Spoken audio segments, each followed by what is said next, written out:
자, 한번 대답해 보세요. 우리 교회가 꿈꾸는 평생의 비전이 무엇입니까?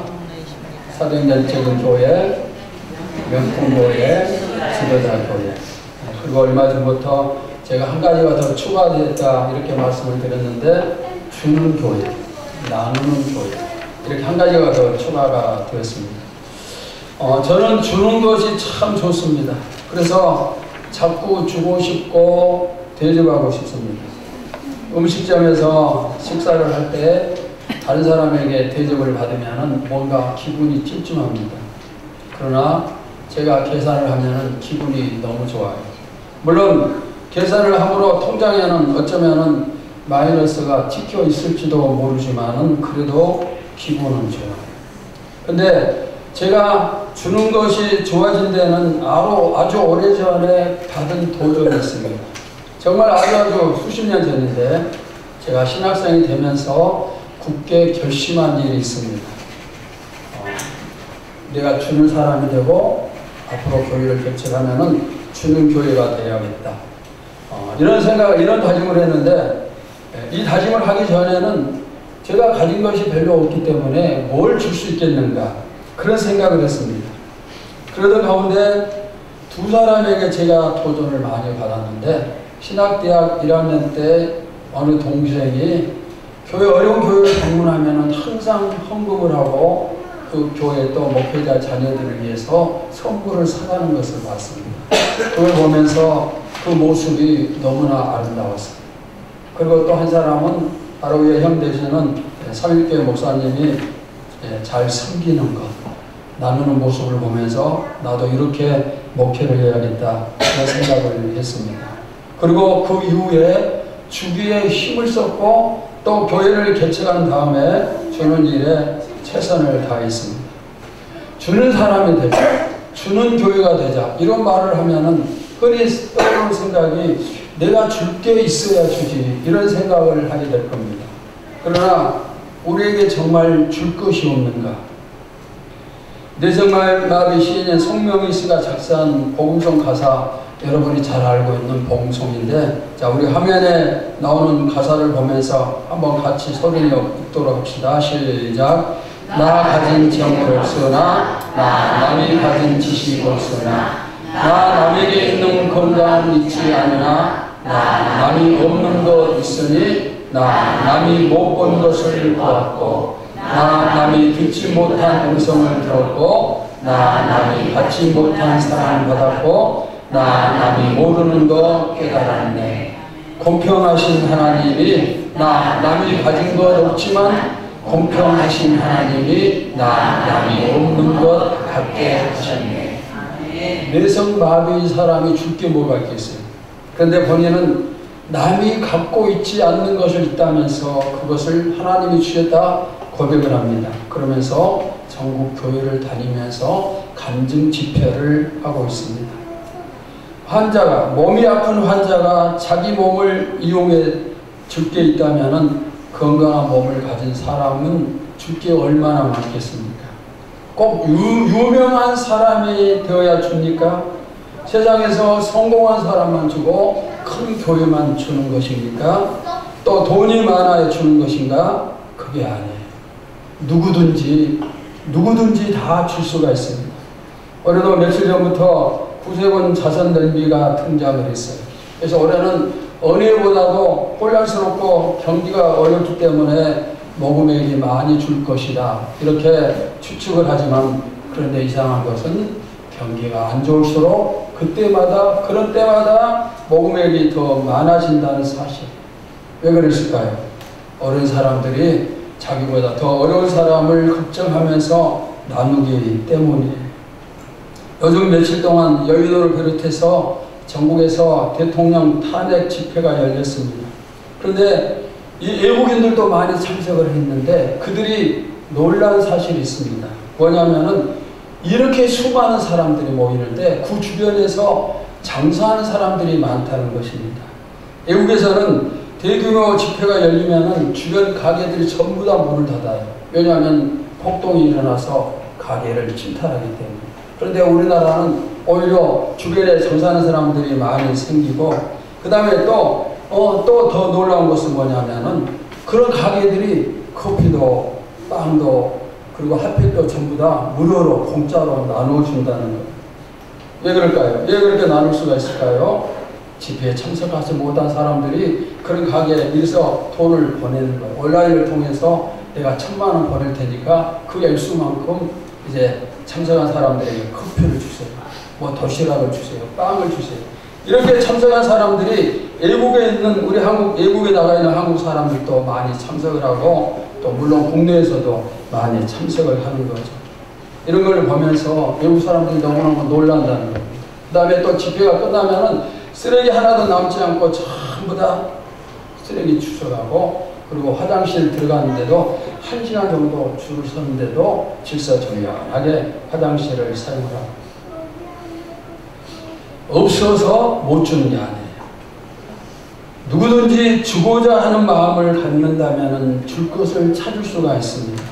우리 교회도 그동안 주는 일에 나름대로 또 열심을 냈지만은 그런데 부족했지만 그래도 그 사실을 하나님이 인정을 해 주시리라 믿습니다. 요즘 내가 이런 기도를 드리고 있습니다. 성탄절과 연말 연시가 다가오면서 하나님 우리 교회가 또 우리보다 더 어려운 교회에 성교비를 보내고 우리 교회 교육기관의 모든 아이들과 학생들에게 장학금을 전달할 수 있게 주시옵소서. 작년에도 모든 아이들에게 장학금을 적은 액수지만 전달을 했는데 올해도 또 했으면 좋겠습니다. 그렇게 기도를 하고 있고 하나님이 그 기도에 응답해 주심을 믿습니다. 2024년도 올해 우리는 아주 큰 일을 했습니다. 조그맣지만은 성경 건축이라는 이 큰 일을 하면서 많은 비용을 지출을 했습니다. 그래서 성교나 장학금을 나눌 여력이 없을 수도 있습니다. 그러나 내가 힘드니까 못한다. 우리 교회가 어려우니까 못한다 하면은 10년 뒤에도 못해. 20년 뒤에도 못합니다.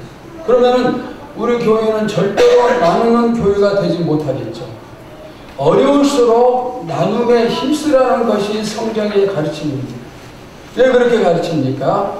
나누는 교회가 되었을 때 하나님이 그 교회를 축복하시기 때문입니다. 아멘. 여러분도 복 있는 사람이 되고자 하면은 먼저 주는 사람이 되시기 바랍니다. 아멘. 나누는 것, 주는 것은 희생이 필요합니다. 우리가 많이 가지고 있기 때문에 그것 뭐 있어도 그만 없어도 그만 그런 것을 일부를 나누는 게 아니라 우리 모두 다 없어요.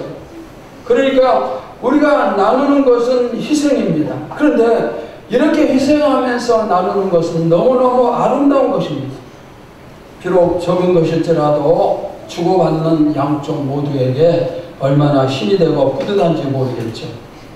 국민일보에 교회가 사회를 위해서 요즘 하고 있는 그런 구제와 봉사의 내용들이 집중적으로 보도가 되고 있습니다.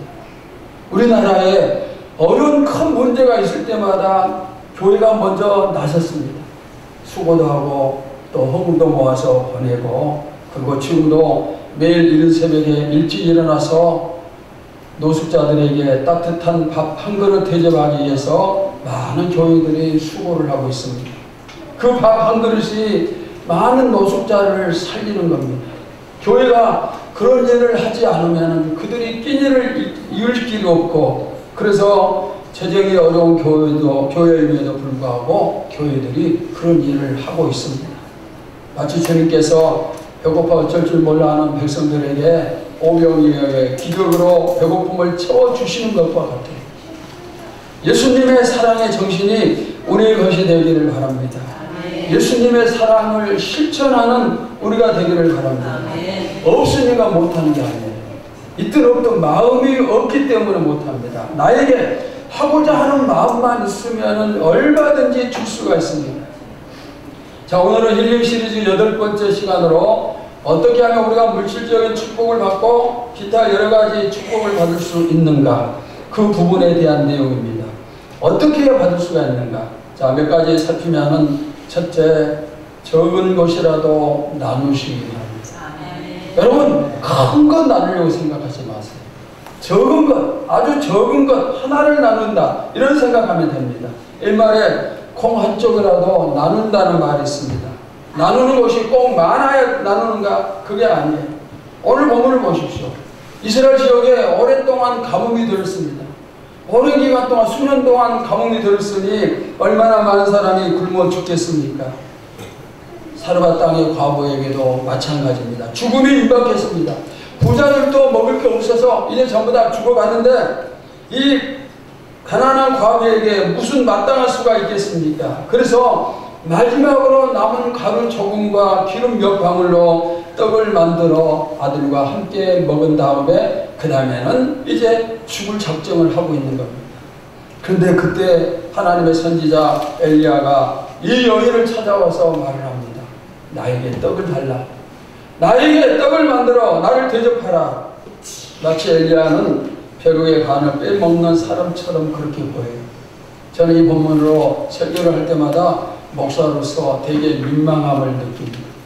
마치 여기 앉아있는 우리 어린 주일학생들이 몇 날 며칠 동안 아무것도 먹지 못했어요.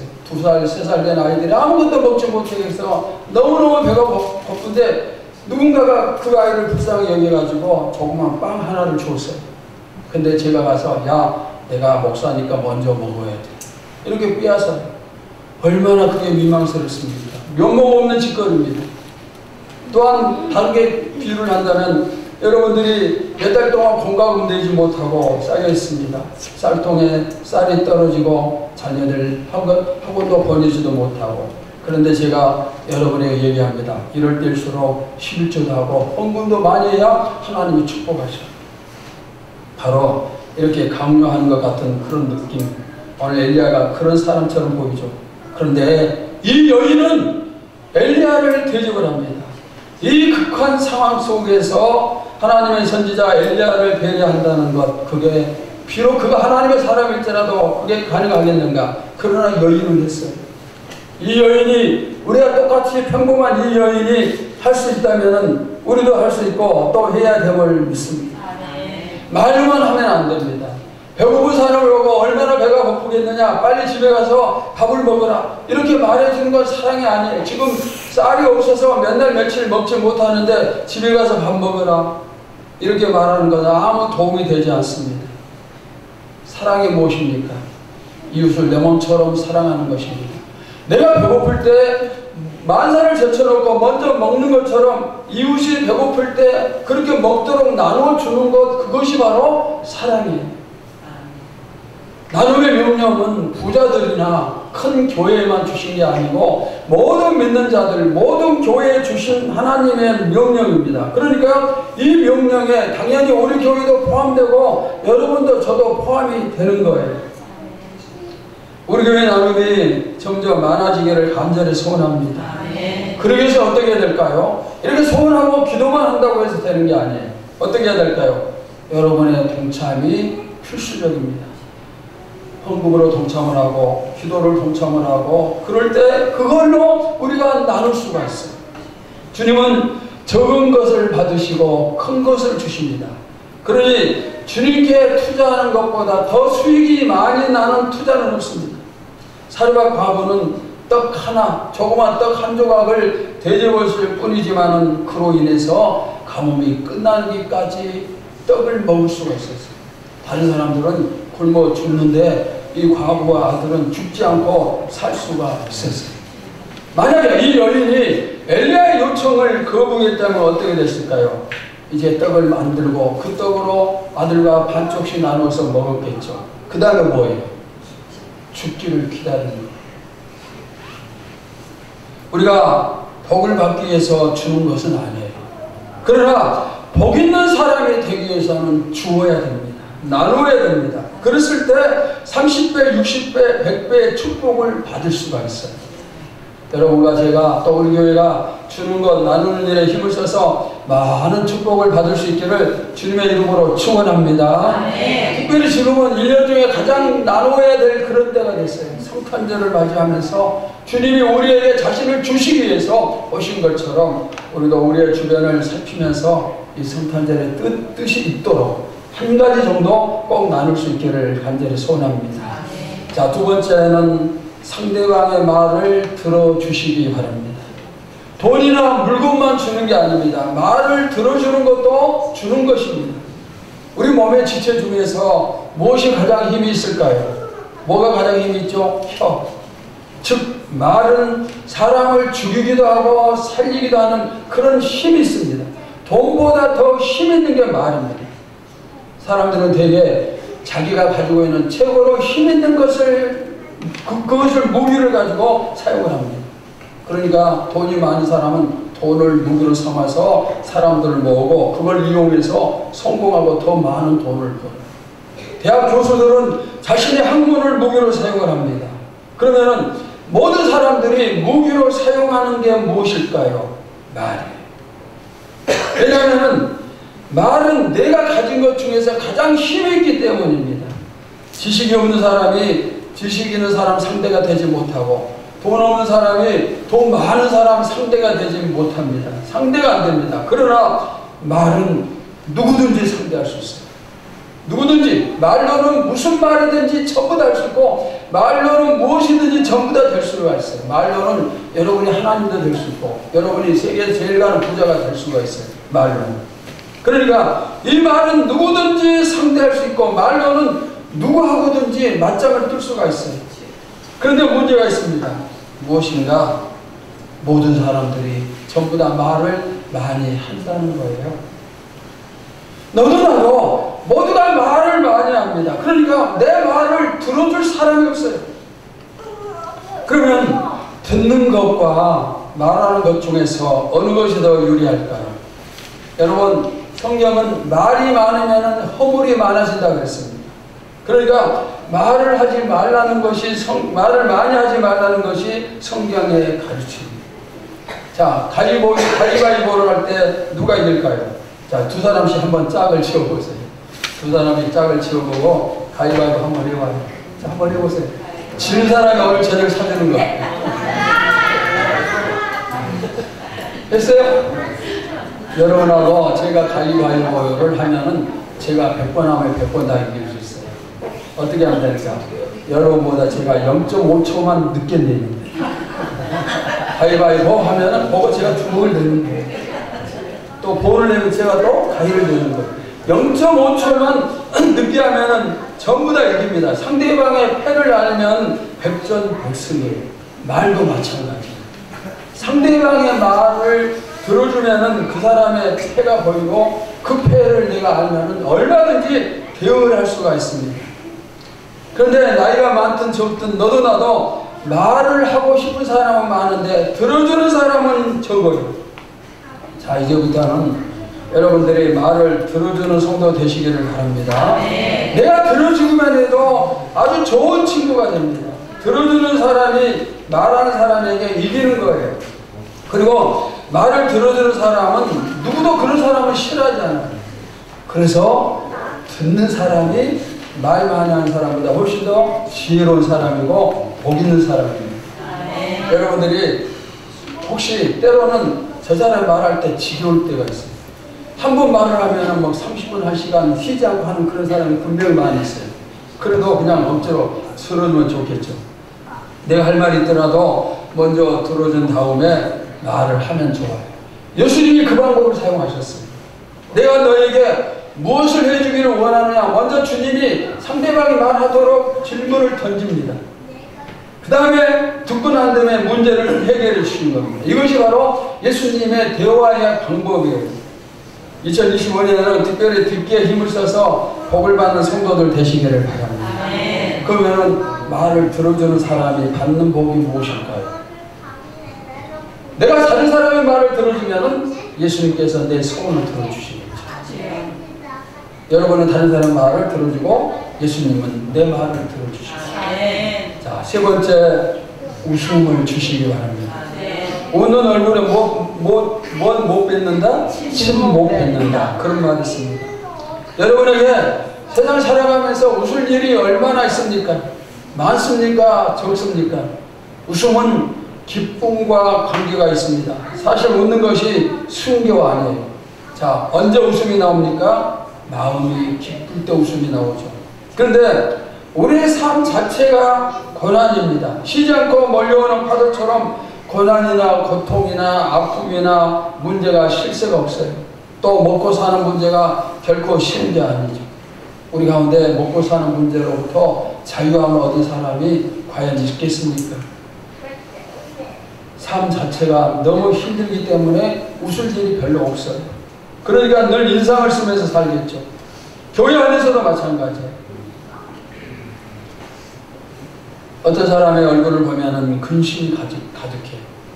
물론 겉으로는 또 웃는 척 하겠지만은 그것이 진짜 기뻐서 웃는 웃음이 아님을 금방 알 수가 있죠. 내가 웃지 못할 때 남이라도 나에게 웃음을 줘야 되는데 다른 사람도 웃을 일이 별로 없으니까 서로서로 인상만 쓰고 있는 거예요. 그럼에도 불구하고 여러분이 억지로라도 서로서로에게 웃음을 주시기 바랍니다.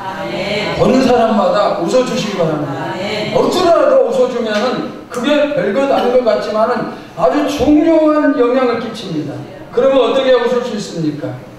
텔레비전에서 웃기는 프로그램을 보면은 웃을 수가 있을까요?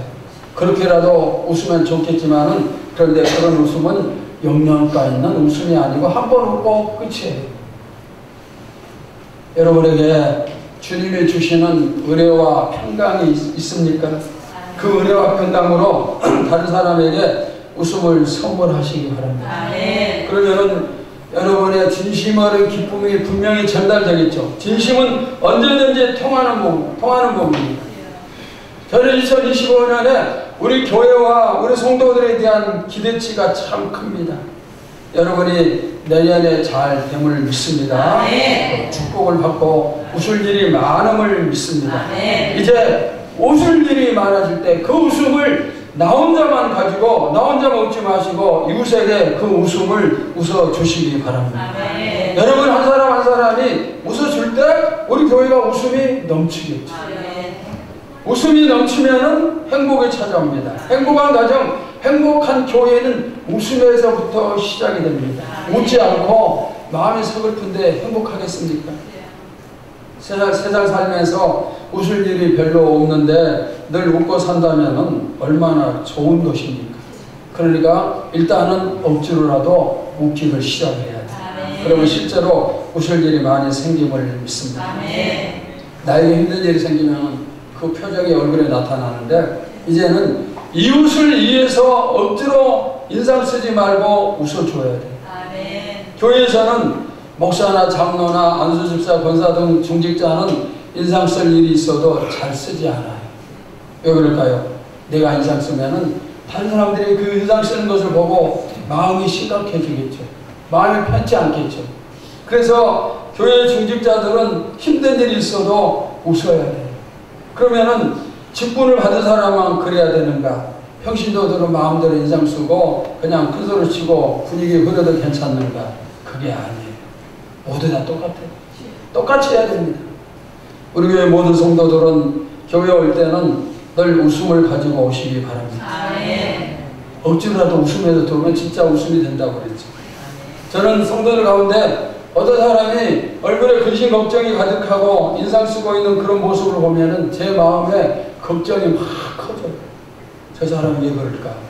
무슨 아픔이 있는가? 무슨 문제가 있는가? 이런 것을 생각하면서 마음이 편치 않아요. 또 그러다가도 웃는 성도를 보면은 그 편치 않는 마음이 싹 풀리고 평안해집니다. 여러분이 저에게 웃음을 주시기 바랍니다. 옆 사람에게도 웃음을 주시기 바랍니다. 우리 한번 쳐다보면서 웃을 것 같아요. 옆 사람 쳐다보면서 한번 웃어볼래요? 쑥스럽죠? 평소에 안 웃으니까 오빠야. 아니면은 옆 사람 보면서 인상 한번 써보실래요? 아니요. 인상 쓰면 속으로 이게 죽으려고 환장하면 어디다 인상 쓰는 거야? 그러겠죠. 웃어주면 좋아요. 웃으면은 복이 온다는 말이 있습니다. 여러분들 모두 다 웃음을 나눠주는 행복 전도사 되시기를 축원합니다. 웃음도 힘들고 그러면 내가 자꾸 이렇게 웃음을 심어줬을 때 내가 거두는 것은 어떤 것일까? 내가 웃어주는데 상대방은 나에게 더 많이 웃어주겠지. 웃음을 심으면은 나에게 돌아오는 웃음은 30배, 60배, 100배의 웃음이 돌아와요. 자, 그 다음 네 번째는 좋은 것을 찾아서 칭찬을 해주세요. 장점을 찾아서 칭찬을 하는 것. 자, 못하는 사람에게 잘한다 잘한다 하면 진짜 그 사람이 잘해버리죠. 그런데 잘하는 사람에게도 못한다 하면 진짜 또 못하게 됩니다. 여러분 가운데 나는 단점이 없습니다. 그런 사람 있어요 없어요? 단점이 하나도 없다 있습니까? 없어요. 또 반대로 나는 좋은 점 장점이 하나도 없습니다. 그런 사람 역시 없습니다. 모두 다 장단점을 가지고 있습니다. 그렇다면 우리가 무엇을 봐줘야 되는가? 저 사람이 가지고 있는 좋은 점을 봐줘야 돼요. 그리고 그 좋은 점을 칭찬을 해줘야 됩니다. 목사는 성도들을 칭찬하는 게 조심스러워요. 왜냐하면 어떤 사람을 칭찬하면 또 다른 사람을 싫어할 수가 있기 때문에. 그러나 여러분끼리는 서로 마음껏 칭찬해 줘도 아무 문제가 없습니다. 어떤 교회가 열심히 일하는 교회가 될까요? 교인들끼리 서로 칭찬해 주는 교회입니다. 거짓으로 칭찬하는 게 아니고 저 사람 속에 숨어있는 또 가지고 있는 적은 좋은 점, 장점 하나만 찾으면 되고 그것을 칭찬해 주라는 거예요. 그러면 그 장점이 점점 더 커지고 약점은 또 변화해서 장점이 되고 그렇게 바뀌고 진짜 좋은 성도가 될 수가 있겠죠. 우리가 약점을 만약 지적한다 그러면 그때도 지혜롭게 해야 됩니다. 요한계시록을 살피면 서아시아 지역에 7교회가 있는데 예수님이 그 교회들마다 이제 말씀을 하십니다. 그런데 교회마다 전부 다 장점, 단점이 있는데 단점을 지적하기 위해서 먼저 예수님은 장점을 말씀을 하십니다. 이 교회, 너희 교회는 이러이러한 장점이 있다. 그러나 이런 나쁜 점이 있다. 여러분 상을 받을 일과 매를 맞을 일이 동시에 있을 때 그 중에 뭘 먼저 하면 좋을까요? 상을 먼저 받으면 좋아요. 상을 먼저 주면 좋습니다. 상을 준 다음에 매를 때리면 매를 잘 받아들이지만 매를 때린 다음에 상을 주면은 병 주고 약 준다면서 상을 잘 받지 않아요. 여러분 서로 격려해 주시기 바랍니다. 잘못은 덮어주고 잘하는 것은 칭찬해 주시기 바랍니다. 그러면은 그렇게 칭찬받으니까 일할 맛이 나고 교회 다닐 맛이 나고 그러겠죠. 또 다른 사람이 좋은 일을 했다면 그것을 자꾸 소문을 내줘야 돼요. 저 사람이 이렇게 좋은 일을 했다 자꾸 소문을 내주고 그러면은 자기에 대한 좋은 소문이 널리 퍼져나가니까 이 사람이 더 좋은 일을 많이 하고 그렇게 되겠죠. 일 시키는 방법이 참 쉬워요. 자, 이번에는 옆 사람 보고 칭찬 한번 해주시기 바랍니다. 당신은 참 좋은 사람입니다.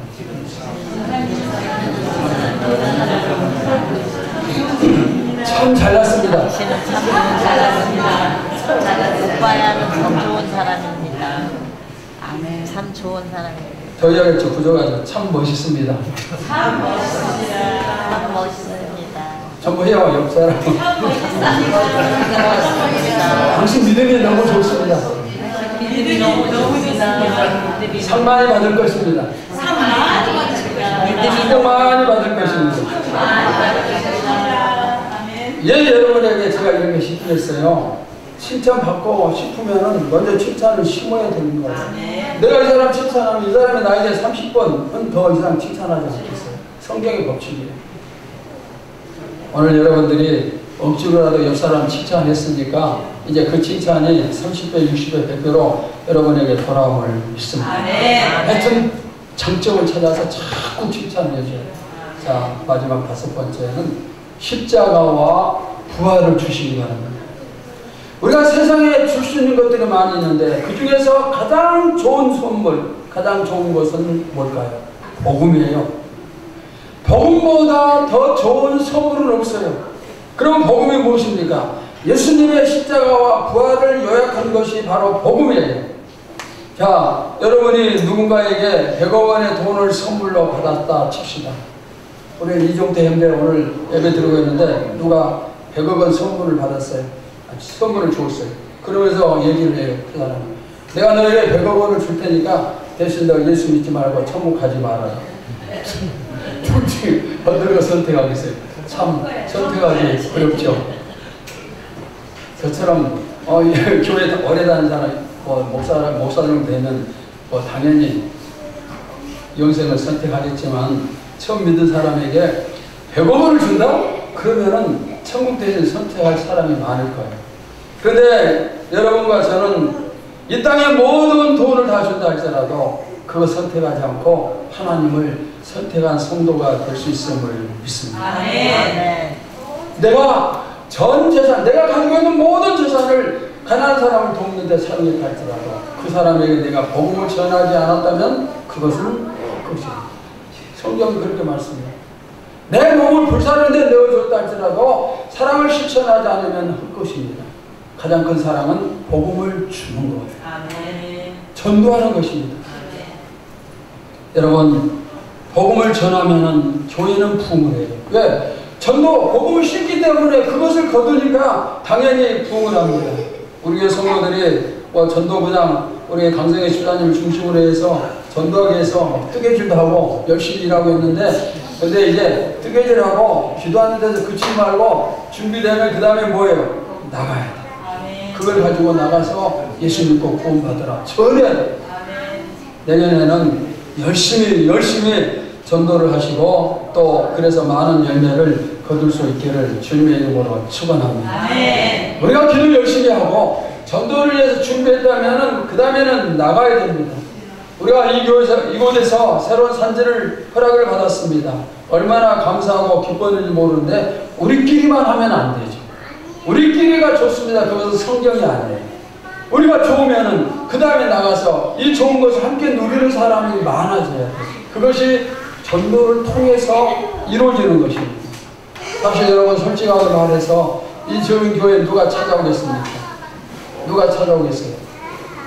큰 교회들 많고 수십억 수백억 들여서 잘 건축되어진 교회들이 많이 있는데 누가 이 좋은 교회 오겠습니까? 그러니까 방법은 한 가지밖에 없어요. 뭐예요? 여러분들이 나가서 뭐 하는 거? 뭐 하는 거? 전도하는 거. 여러분이 나가서 전도하는 거. 다원이 나가서 전도하는 거. 어린이집할 때 전도 많이 해야 돼. 나가서 전도를 해야 됩니다. 그래야 교회는 부흥되고 힘있는 교회가 되고 그렇지 않겠습니까? 여러분 주변에 복음이 필요한 사람이 너무 많이 있으리라고 믿습니다. 그들을 불쌍히 여기면서 사랑하면서 그들에게 복음을 전하시기를 축원합니다. 복음을 뿌리면은 생명을 거둬요. 그러면은 이렇게 전도하는 사람에게 주시는 상급이 어떤 것인가? 전도한 사람은 어떤 축복을 받는가? 천국에서 별처럼 빛남을 믿습니다. 별이 뭐예요? 이 땅에서 우리가 유명한 인기 있는 사람들을 스타라고 얘기합니다. 연예인들을 스타입니다. 가면은 사람들이 수없이 몰려들어요. 여러분들이 천국에서 그런 성도, 그런 축복 누리시기를 바랍니다. 말씀을 마치겠습니다. 오늘 저는 복 있는 사람이 되기 위해서 무엇을 줘야 되는가? 그걸 여러 가지 살폈습니다. 우리가 주는 것은 적은 것이지만 하나님이 그것을 우리에게 큰 것으로 돌려주십니다. 저는 주는 것 때문에 망했다는 사람 본 적 없어요. 주는 것 때문에 성교하고 구제하고 또 어려운 이웃 섬기고 그렇게 해서 문 닫았다는 교회에 들어본 적이 없습니다. 주는 것은 받는 것보다 당연히 복이 있습니다. 주님은 자신의 생명까지도 우리에게 주셨습니다. 그래서 이제는 우리가 줄 차례입니다. 여러분도 저도 주는 성도가 되어서 복을 많이 받을 수 있기를 주님의 이름으로 축원합니다. 또 우리 교회가 더 힘있게 주는 교회가 되어서 더 많은 복을 받을 수 있기를 주님의 이름으로 축원합니다. 하나님 감사합니다. 오늘은 힐링 시리즈 8번째 시간으로 우리가 줌으로써 받는 자가 되어서 복을 많이 누리자는 그런 말씀을 들었습니다. 하나님 우리는 약합니다. 부족합니다. 나눌 게 아무것도 없을 수도 있습니다. 그럼에도 불구하고 우리가 나누기를 소원합니다. 주기를 소원합니다. 이제부터 우리가 줄 수 있는 것을 찾기 하옵소서. 물질도 찾고 사랑도 찾고 기도도 찾고 전도도 찾고 웃음도 찾고 칭찬도 찾고 두루두루 찾아서 나눠줌으로 말미암아서 그것이 우리에게 30배 60배 100배가 되어서 돌아오게 하여 주시고 특별히 2025년에는 더 많은 것을 심어서 훨씬 더 많은 것을 거두면서 우리 인생의 최고의 전성시대를 열게 하여 주시옵소서. 예수님의 이름으로 기도하옵나이다. 아멘.